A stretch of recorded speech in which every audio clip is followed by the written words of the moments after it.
back for people being stuck in station wagons. So they invented the minivan. This car is like the Pacific's great-grandfather or something. Old school cool. Right. So fast forward to now. Chrysler's wondering, what will millennials want to drive? What will happen when they have real jobs and, I don't know. Babies. It's inevitable. Exactly. They've got to hang up the hoverboard one of these days. So they brought a team together to create a concept car for those future millennials. Let's go see. They did tons of research and used high-tech tools and software. And spent a small fortune on sticky notes. And came up with Dream Machine for... There it is! The new car! Lucy there! You guys, wait for me! Sorry. You don't get to see it yet. Cool doors! Cool seats! Harper, Miles, wait for me! And now let's hear from the team behind the new concept designed by millennials for millennials. First up, Chrysler engineer Ashley Edgar.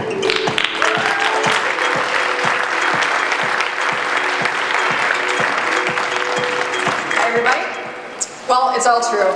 In the next 10 years or so, millennials will equal 1/3 of the driving population. Based on biological fundamental probabilities, we can easily predict eventually they'll need to seek their own version of a family vehicle. Because babies.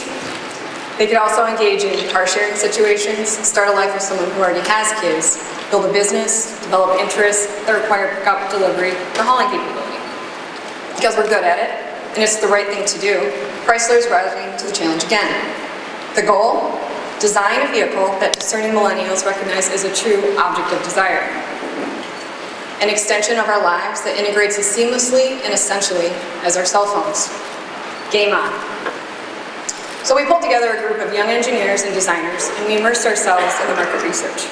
Trust me, there's a lot. Based on these insights, we developed many design iterations, and yes, we used a lot of Post-it notes. We engaged innovative technology partners and challenged each other to imagine all new ways to apply emerging technologies. As we narrowed down our ideas, we gave ourselves clear design guardrails. The vehicle would have to evolve with the rapidly changing needs of the owner, with modular components and flexible space, with advanced upgradable technologies, with autonomous capability and affordability, designed with high value to scale up or down as needed. And it would have to be environmentally responsible, plus keep you connected to the outside world and within the social pod that it creates. We summed up our vision this way. People spend a lot of time in the third space, the place between home and work and other destinations, be it their social activities, kids' school, sporting events, etc. So we need to make that third space a vital and pleasant part of their lifestyle, a portal that transports them to wherever they want to be, enables all the things that they want to do. That meant we started with the interior. To tell you more about that, please welcome our interior designer, Cindy Jewett.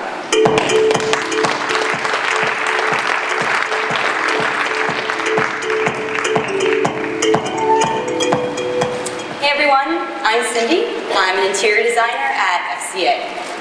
And as Ashley mentioned, when we first started this project, we really focused on the concept of creating a third space for this interior design. What does that mean? Well, instead of just a car interior, we envisioned a modern architectural space. A gallery, drenched in natural light, open, spacious. Just a really beautiful place to be. And then as a team of designers and engineers, we worked together to make it all real, to actually deliver on everything we wanted inside the vehicle. So picture this lovely studio space.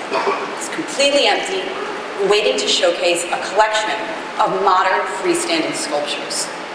It's a warm and inviting space, a place people want to spend time, surrounded by what is comfortable and refined. The space is intimate. It needs to be used in a variety of ways. So anything that interrupted our studio gallery flow was simply eliminated. Each sculptural form complements the other, elevating the complete experience. Nothing feels anchored. Everything floats. Everything suggests depth.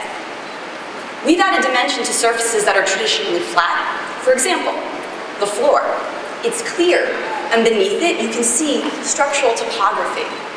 And that same topography traces the contours of the speakers and even follows the shallow depressions that cradle the floor pedals.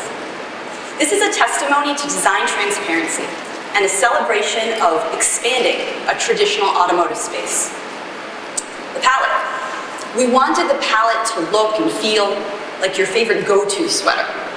Subtle, sophisticated, a collection of grays and heathers with jewel tone accent splashed throughout, making it lively, fun, comfortable. Here we're showing it with a red-orange accent inspired by the carnelian gemstone, but it could be customized to yellow-green citrine, blue-green turquoise, or any number of jewel tone colors. The materials inside beg to be touched.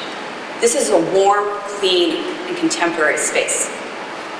And because real estate is so precious, everything must work extra hard, both aesthetically and functionally. Nothing goes inside unless we need it.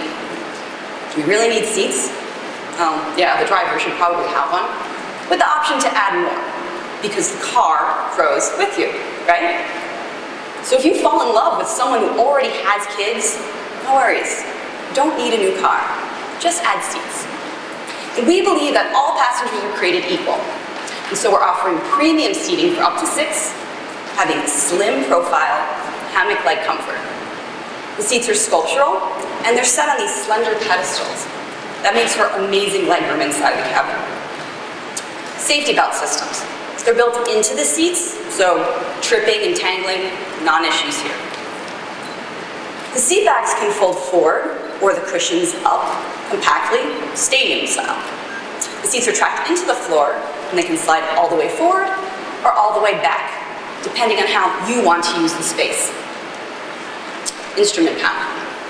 Instead of a traditional IP, we're offering an elegant, sweeping sculpture that showcases an expansive panoramic display.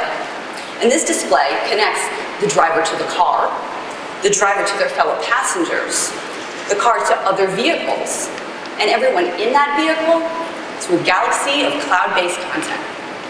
So we use touch screens and discrete flush-mounted buttons that live within our sculptural style. The technology invites user action, works just like your phone. Center storage console. Also tracked into the floor, it can slide forward and aft in the cabin, accessible to first and second row passengers. Just grab that release and pull towards you. Simple. The steering wheel isn't a wheel at all, but more of a control, blending the athleticism of a race car with the sophistication of a luxury jet. Our car is upgradable for autonomy, and our system kicks in to help the driver safely relax on the open highway. When it comes time for the car to do all of the driving, that control simply tucks away, perfectly flush with the instrument panel, and all passengers can just kick back and enjoy the journey. That's what our gallery looks and feels like from an interior design perspective. As for the driver and passenger interaction or user experience, we'll now hear from my teammate, Emilio Feliciano.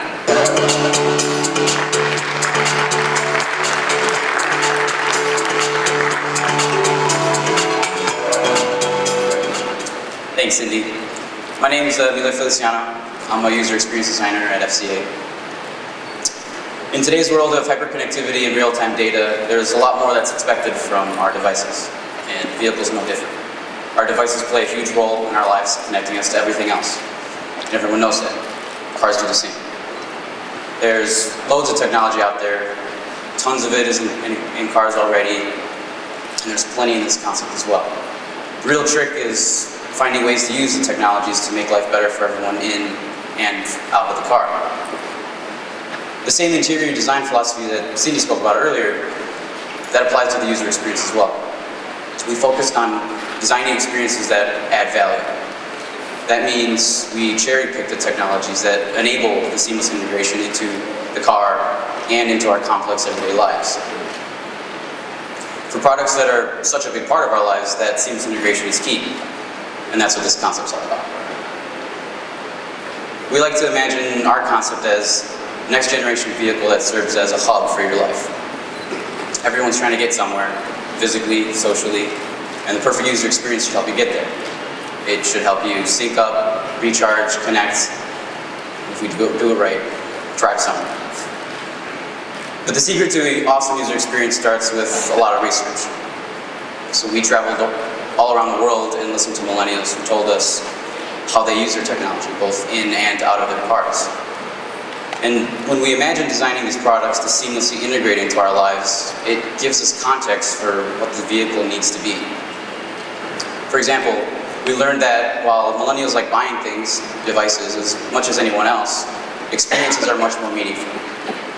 And that's why we obsessively try to capture and share these experiences. And millennials are cost conscious as well. But if we see value, we're willing to pay for it. So products that are flexible, upgradable, and that elevate the experience keep their investment relevant. Millennials also value their time. So they particularly appreciate products that are easy to use, personalize, and feel like a normal part of their lives. That seamlessness is what we wanted to bring to this new concept in mobility solutions. For example, if you go hang out with a friend, you don't need a key to let yourself in. They see you, they hear your voice, they greet you, and invite you in. Same deal here. The car sees you approaching, recognizes your face, your voice, welcomes you, and opens the door. We're leveraging biometrics here, so no key fob, no RFID chip. The car knows you. So once you're in the seat, it automatically adjusts all your settings, finds a comfortable temperature, starts playing your favorite music, and offers to connect you with the other passengers to share other media. It configures all the driving information just the way you like because it's based on your personal cloud-based profile. And it does the same for your significant other, your rideshare partner. There's a profile for everyone in the vehicle.